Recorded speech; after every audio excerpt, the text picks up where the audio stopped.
प्रति किसी के भी समक्ष दो विकल्प सदैव होते हैं, क्या तो केवल अपने प्रति अपने हित के लिए सोचना, या अपने हित से पूर्व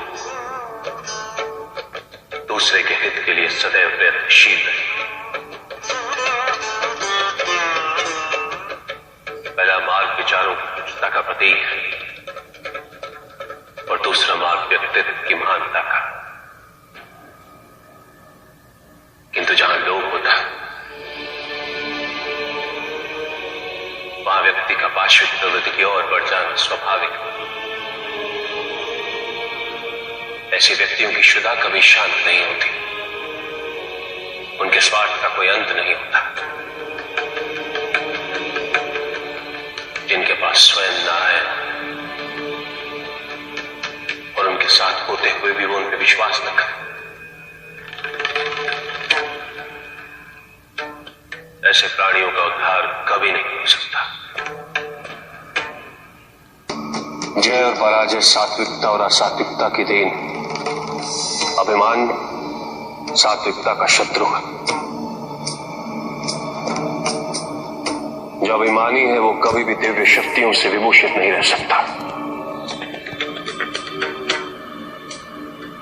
अमृत को प्राप्त करते ही आपने अपने हित से पहले असुरों का हित सोचा।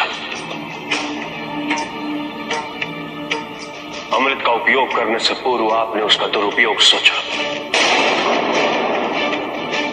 अपनी जय से पूर्व आप इनके पराजय का आनंद मनाने लगे। जिस मंथन से आपको इस अमृत की प्राप्ति हुई है उसमें असुरों का भी योगदान बराबर का है।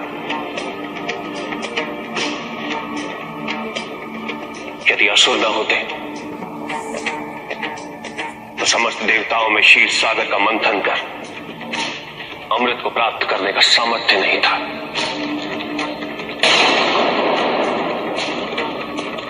किंतु आप अमृत की उन्मत्ता में इनके योगदान के प्रति उपेक्षित हो चुके हैं। देवगण, इस संसार में उन्नति तभी संभव है जब इस संसार में समानता हो,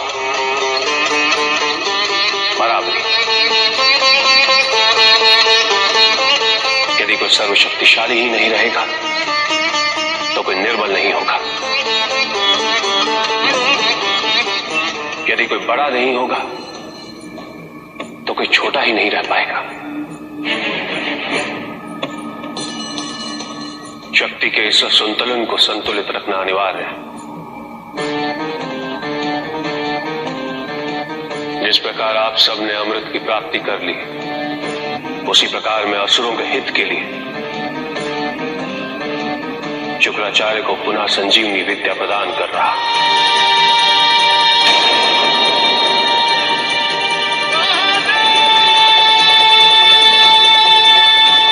यही मेरा निर्णय है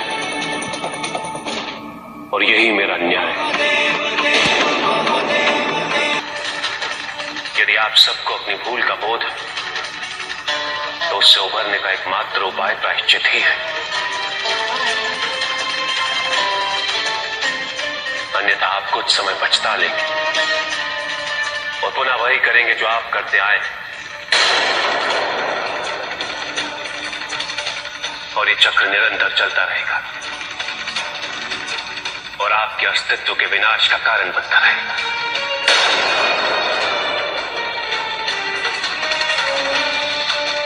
और एक दिन ये संसार के विनाश का कारण भी बन जाएगा। जब देवताओं में ही बड़े और छोटे का भेद होगा तो आप समाज को भेदभाव से कैसे दूर रख पाएंगे?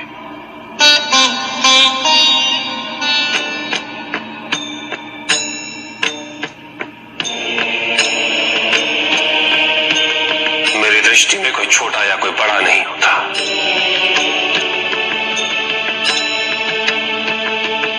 सबकी योग्यता एक समान।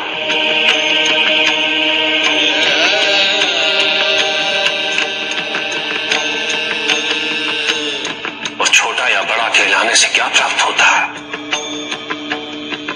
यदि अग्निदेव प्रथम हुए तो क्या वो इस संसार को ऊष्मा प्रदान नहीं करेंगे?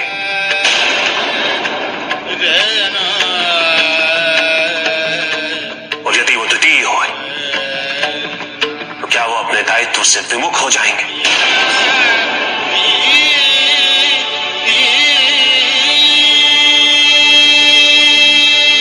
कदापि नहीं। सबसे महत्वपूर्ण होता है कर्म।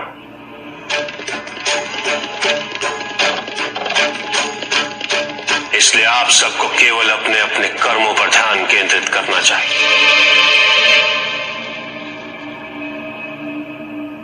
जब आप इस मूल ज्ञान को समझेंगे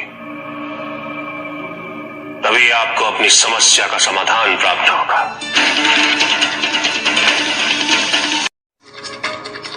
इनके प्रत्येक कर्म के पीछे सर्वोच्च पद को प्राप्त करने की प्रतिष्ठा की मंशा, वो किसी और की रक्षा करने योग्य हो ही नहीं सकता।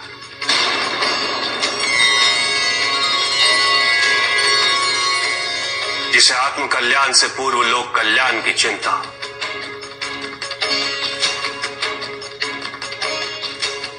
जिसे ना अपनी विजय का मोह हो और ना पराजय का भय, वही सर्वोच्च है। माता पिता धरती के समान होते,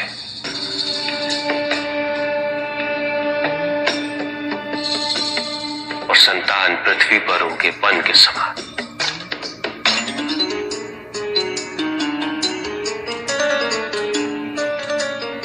जिस प्रकार पृथ्वी छोटे और बड़े, फलदार और कटीले वृक्षों में भेदभाव किए बिना सभी को एक समान रूप से सींचती है,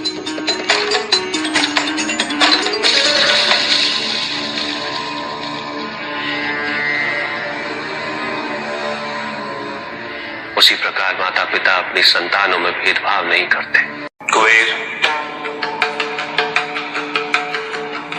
हमारे समक्ष प्रकृति सबसे बड़ा उदाहरण है। यदि प्रकृति वायु, जल, वृक्षों के फल, पुष्प, इन सबको केवल अपने लिए ही संचित करने लगे तो समस्त संसार का क्या होगा?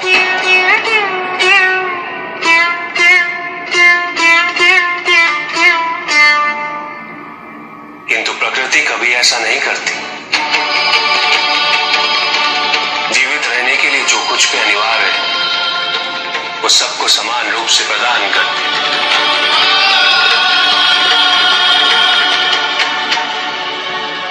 उसी प्रकार धन भी।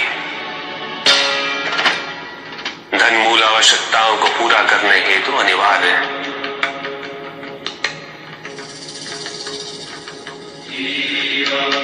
किंतु धन में स्थायित्व कहां?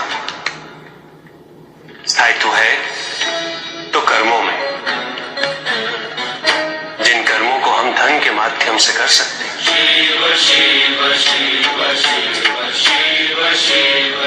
इस संसार में जिन व्यक्तियों को आवश्यकता से अतिरिक्त धन प्राप्त है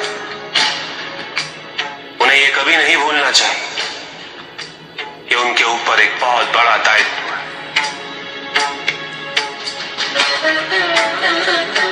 संसार से असमानता को मिटाकर समानता को स्थापित करने का दायित्व।